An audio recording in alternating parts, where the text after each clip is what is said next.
দুটো প্রবাদ বাক্য আমরা বরাবর আমাদের জীবনে শুনে আসি। একটা হচ্ছে শাক দিয়ে কখনো মাছ ঢাকা যায় না, মাছের গন্ধ বেরোবেই। আর দ্বিতীয়টা হচ্ছে সত্য কখনো চাপা থাকে না, আজ না হোক কাল সেটা উদ্ঘাটন হবেই। তাহলে কি বৃহৎ আকারে আমরা এই প্রবাদ বাক্যকে আবার বাস্তবায়িত হতে দেখতে পাবো খুব শীঘ্রই? ইঙ্গিত তো তেমনই। হ্যালো এভরিওয়ান, আমি পৌশালী চলে এলাম আজকের প্রথম ভিডিও নিয়ে। বন্ধুরা, আজকের প্রথম এই ভিডিওটা শ্রদ্ধেয় সালমান শাহজিকে কেন্দ্র করে। তোমরা সবাই জানো বাংলাদেশ তোলপাড় হয়ে যাচ্ছে। গত 20শে অক্টোবর থেকে একটি নতুন রহস্যের আবার একটা মোড়, এবং যে মোড় কিন্তু গোটা বাংলাদেশকে তোলপাড় করে দিচ্ছে। সব থেকে বড় কথা, একজন মানুষ চলে গেছেন, আজ 29 বছর হয়ে গেছে। 29 বছর পরেও এই মানুষটিকে মানে সালমান শাহকে নিয়ে কতটা ক্রেজ আজকের দিনে দাঁড়িয়েও, সেটা কোথাও গিয়ে আবার একবার প্রমাণিত হচ্ছে। এতদিন আমরা কি জানতাম? 29টা বছর ধরে আমরা কি জেনে এসেছি? যে সালমান শাহজি তিনি করেছিলেন। 29 বছর পর এসে আমরা কি জানতে পারছি? তিনি আত্মহত্যা করেননি। একদম ফুললি প্ল্যানিং করে তাকে হত্যা করা হয়েছে। এবং যে সকল অভিযুক্তদের নাম উঠে আসছে, সব থেকে বড় কথা হচ্ছে তারা সবাই সালমান শাহজির ভীষণ কাছের মানুষ ছিলেন।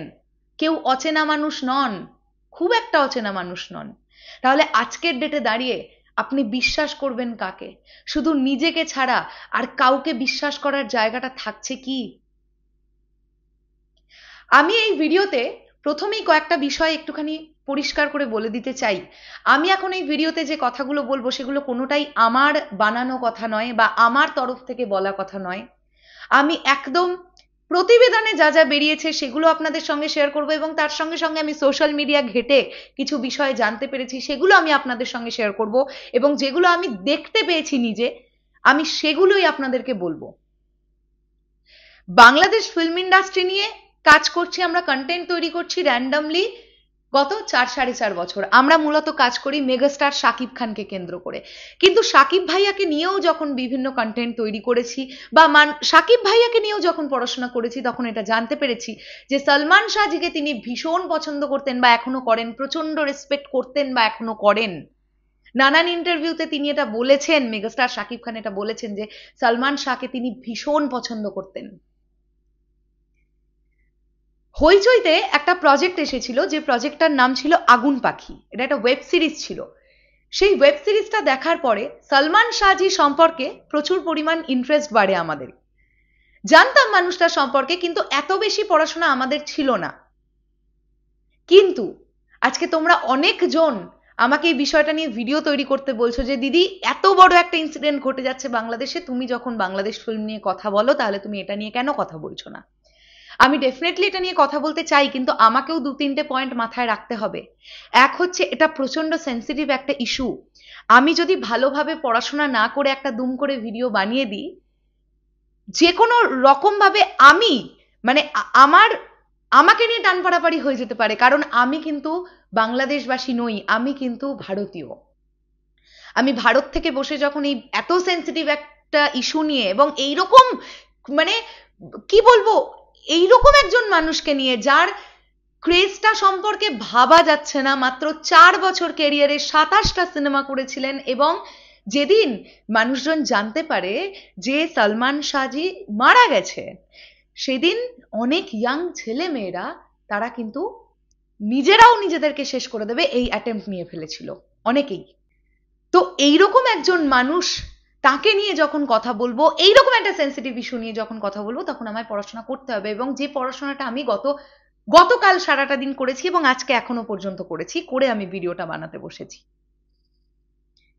আমি অবাক হয়ে গেছি এই ঘটনাগুলো জানতে পেরে। প্রথমত আমি ধন্যবাদ জানাবো যে এই 29 বছর পরে কেসটাকে আবার রিওপেন করে, এটা যে একটা মামলা, এই যে দায়ের করা মামলাটা, যে এটা কিন্তু আত্মহত্যা নয়, ইটস আ প্ল্যানফুলি হত্যা করবার যে ব্যাপারটা আমাদের সামনে এলো, এটাকে আবার রিওপেন করার জন্য, এটার জন্য ধন্যবাদ। কারণ একজন মানুষ যে যাওয়ার তিনি চলে গেছেন, কিন্তু যারা এই অবস্থাটার ঘটিয়েছিল তাদের কেউ তো উপযুক্ত যেটা পাওয়ার পেতে হবে কি? যাই হোক, এবারে আমরা বেশি কথা না বলে আগে আমরা একটু একটা নিউজ পড়বো।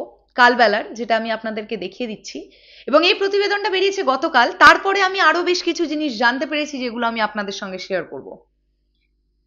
সালমান শাহর ইস্টার্টন প্লাজার ফ্ল্যাট নিয়ে ফের চাঞ্চল্য।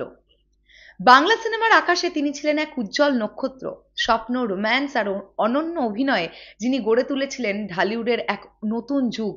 হ্যাঁ, তিনি সালমান শাহ, চির অমর এক নাম, যে নাম এখনো কোটি দর্শকদের হৃদয়ে অনুরণিত হয়। তার মৃত্যুর 29 বছর পর আবারও আলোচনার কেন্দ্রবিন্দুতে উঠে এসেছে সেই পুরনো রহস্য, ইস্কাটন প্লাজার ফ্ল্যাট, যেখানে শেষ নিঃশ্বাস নিয়েছিলেন এই নায়ক। সম্প্রতি সেই ফ্ল্যাটে তদন্তে যায় রমনা থানার পুলিশ। 29 বছর আগে সিলগালা করে দেওয়া এই বাসাটির ভেতরের দৃশ্য এবার ভিডিও আকারে প্রকাশ পেয়েছে। বহু বছর পর প্রকাশিত সেই ফুটেজ ঘিরে সামাজিক মাধ্যমে তোলপাড় শুরু হয়েছে। 1996 সালের 6 সেপ্টেম্বর ঢাকার ইস্কাটনের সেই বাসা থেকেই উদ্ধার করা হয় সালমান শাহর ঝুলন্ত মরদেহ। সরকারি তদন্তে বিষয়টি অপমৃত্যু বলে চিহ্নিত করা হয়েছিল, কিন্তু পরিবার, সহকর্মী এবং ভক্তদের দাবি এটি নিছক আত্মহত্যা নয়, বরং সুপরিকল্পিত হত্যা। এই দাবি দীর্ঘদিন ধরে করে আসছিলেন নায়কের মামা আলমগীর কুমকুম।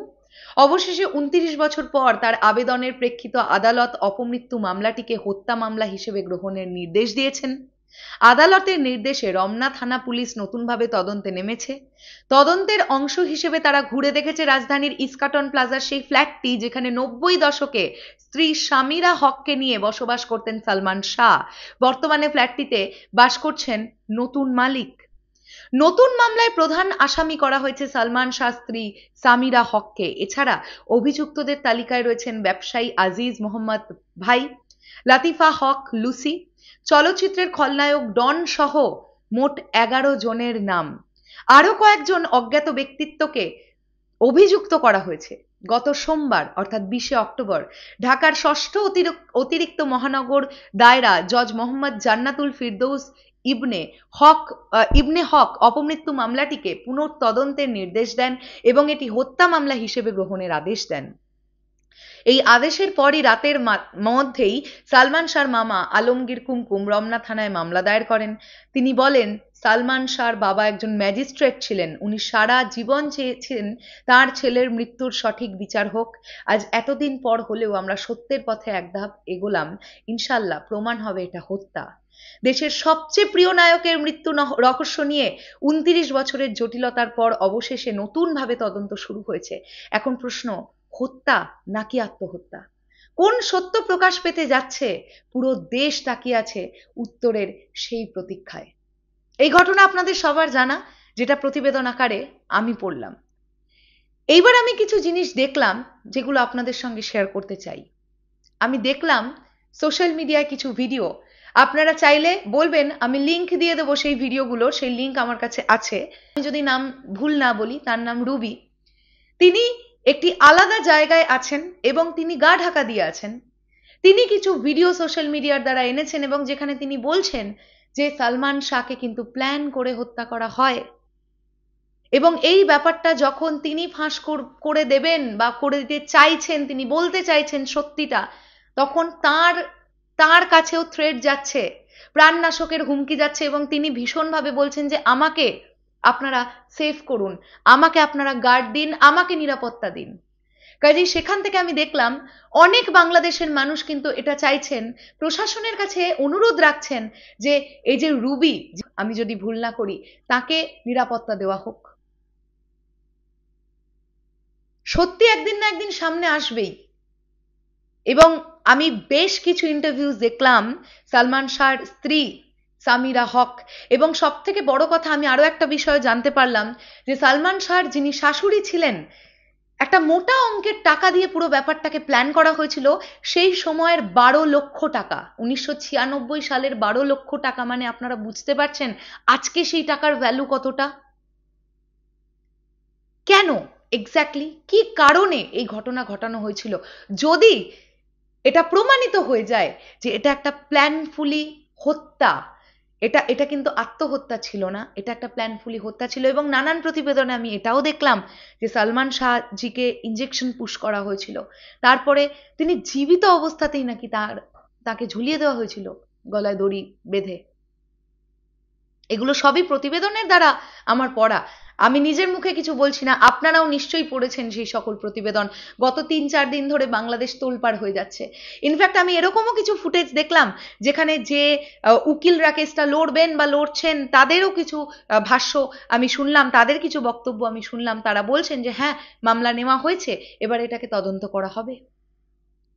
অনেকে কিন্তু এটাও দাবি করছেন যে সেই সময় বাংলাদেশ সরকার যাদের দখলে ছিল সেই সময় এই কেসটাকে এইভাবে ধামাচাপা দেওয়া হয়েছিল, আজকে সরকার পতনের পরে নাকি ব্যাপারটা উঠে আসছে।